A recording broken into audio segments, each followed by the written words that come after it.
congratulations on being a Rising Star, CGA Rising Star for 2023. Thank you, Danny Longcasting. I think you're already a star, so not rising. You're firmly there in my mind. The feeling is very mutual. I think you're a star, but thank you for saying that about me. If you could spread the word. I am. I do everything I do. The word is already out there, obviously. Everyone knows the secret. You're crazy busy at the moment because you're in rehearsals. You're doing pre-records for the Deb. That's right. Yes, we're pre-recording. We're recording pre. So what does that mean to somebody who's tone deaf and can't sing? What do you have to do?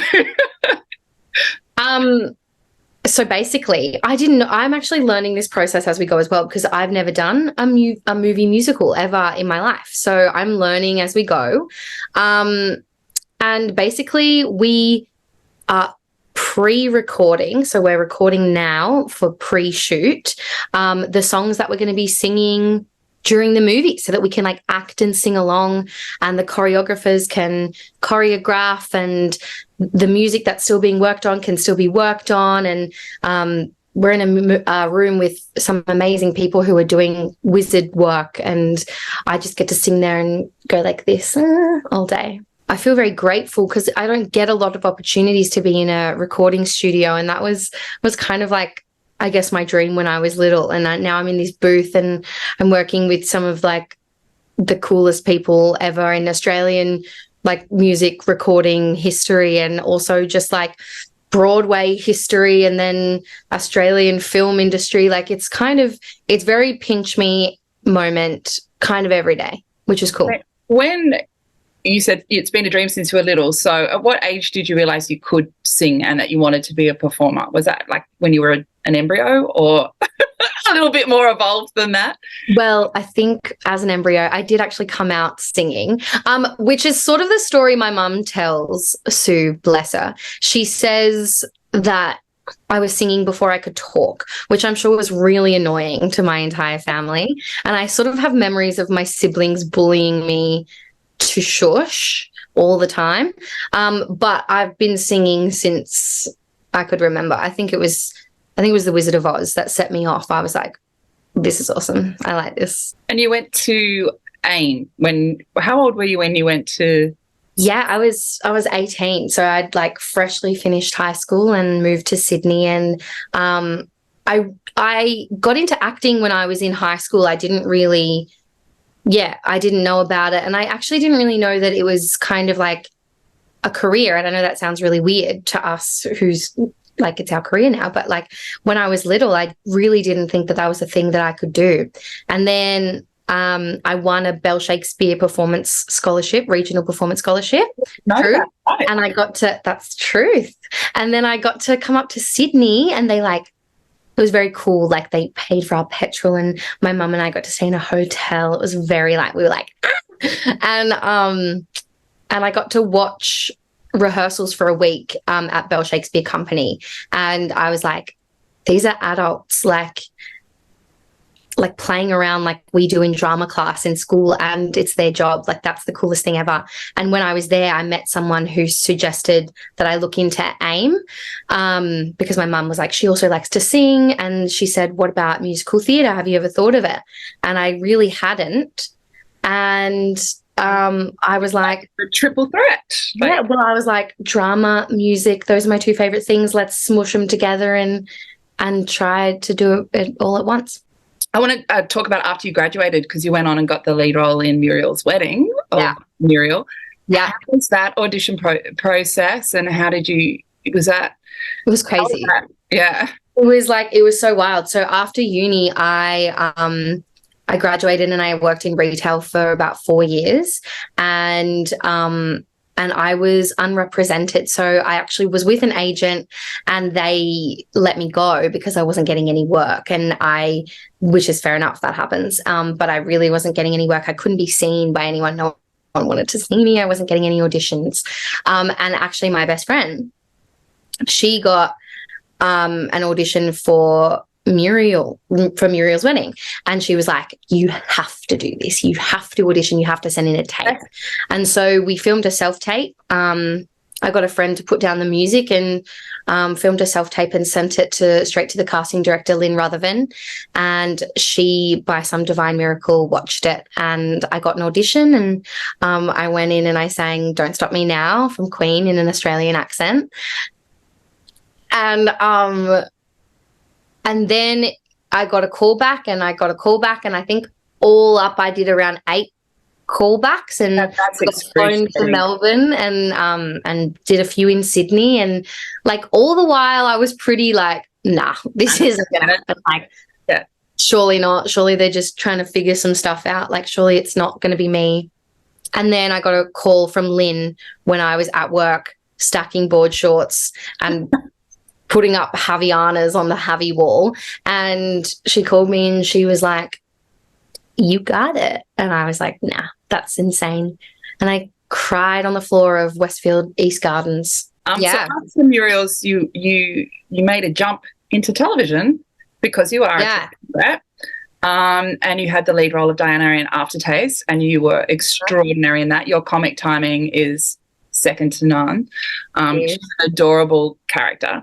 And how did you find that transition from musical theatre to TV? Like, did you have to make some major adjustments? Obviously, it's a complete... Yeah, I did. And again, like, I want to give credit to Moira Fay Casting, because I went in and they saw something in me, and I think if you found the footage of my first audition, you would go dreadful and you'd laugh at me because it probably was awful.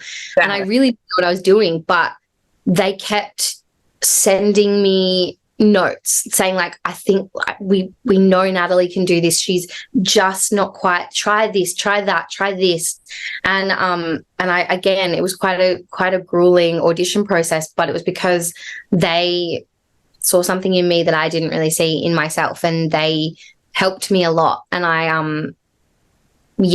found it really difficult, but I think once I kind of got that you don't have to do as much and you're not performing to the person like up in the nosebleeds, like, I think I sort of got the hang of it. How's it going with the film? Have you done rehearsals for scenes or only? Haven't. No, we've just been doing record. So I guess the only thing that I've got to go off is Aftertaste, I guess. The ensemble on Aftertaste was extraordinary. Like, it looked like you can tell when people are like each other on screen and on stage, and you could tell that everyone was having a great time. I was so lucky, like, to be around all of those people, and like, so fortunate. Like, I see them, most of them, about once a month still, because I'm just constantly in contact with some of them too, and I really love them. They made that experience so amazing, and so did the production company. Shout out to Closer Productions, because they were just so incredible. It was fun going to a place I've never been. It was so fun going to Adelaide and seeing that city. That was really fun. I think what was cool was playing a character as well that was like, obviously looked like me, I guess, but had that little thing that was just different from myself. She's so outspoken and confident and sort of not afraid to say what she thinks in a confrontational kind of way. And I admired her a lot. And I admired her life. And I think that was really cool. Like, you get to see someone's life from a completely different perspective when you play them in a show. And yeah, so I kind of love that. In the Deb, what's your role? Is it another role that you feel that you have well, obviously you have to love who you're playing. Yeah. For a serial killer, but what are the elements of this character without giving anything away? I think the audition process for that as well. I think McGregor's Kirsty cast. Yes, she did. Kirsty. Oh, amazing. Again, thank you. Thanks for watching my tapes, everyone. Thank you. Yeah, so I sent in a tape initially to Kirsty of me doing a scene and singing one of the songs from the show, and then Kirsty brought me in, and I did a chemistry test with some people, and and I walked in and Rebel Wilson was there, and I was like, oh my God, this is cool. Like, what is happening? I'm nervous. I was so you on a boat in Cannes. Flash forward a couple months, and we're performing together on a luxury super yacht in Cannes. It was like, bitch. That's me too. I look back and I go, did you do that? Because I sort of got home and it's that thing of like, did that happen? Did that really happen? And it sort of did, which is just crazy and so weird. But the character. Sorry, I was talking about her. Oh, the character. Is she fun? She's really fun. Very different to Diana? Very different to Diana. Yeah, which is really exciting and fun. She's kind of a humble, wholesome country girl is how I would describe her. And a lot of that I sort of see in myself, I guess, as well. You know, like I love finding similarities between me and these people whose lives I sort of don't know. I think that's really cool, and she's just a sweetheart, and I'm really excited for you guys to meet her, and I really hope you all love the Deb, and I hope you love Taylor, who I play. I'm so excited to see it. What advice would you give your younger self as a performer when you were? I think it was where the industry was at that time as well. When I was at uni, like I remember kind of going, I would like talk to my teachers and ask them if they think that I need to like lose weight, and their answer would be, yeah, you do, if you want to like get gigs. And so I think, you know, and also sort of not fitting into kind of a traditional musical theatre mold. And when I got the audition for Aftertaste, I was like, I can't be on TV. Like, look at me. Like, no one wants to see me on TV. Like, that's not what. And so I think I would just tell her to just be confident in who she is, because, and I guess that's what I say to other people. Like, there's no one like you out there. And that's what's appealing. 100%. And as casting people, that's if I ever do a casting workshop, which I rarely do, but if I do, I say no one can be you. Like, we want to see you, your essence. So, and we want to see ourselves reflected back on screen. Absolutely, yeah, absolutely. We're caught up with that in terms of diversity and positivity and all of those things. I mean, we've been way behind. So yeah. Well, I mean, I'm really glad when we look back. It's going in that direction. But I think, you know, like I wasted time. Like I wasted time trying to be like an ingenue when I could be a mold. Yeah, totally. This was a total joy. And where are you heading to next? Right now? Yeah, you're about to go somewhere. I'm going to go to work. I'm going to go and do a table read. Oh, a table read of the film? Yeah.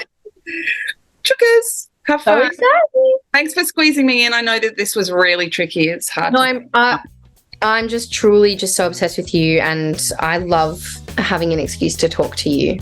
Ditto, and let's do it again soon. Lots of love. I would love that. Thank you. Bye.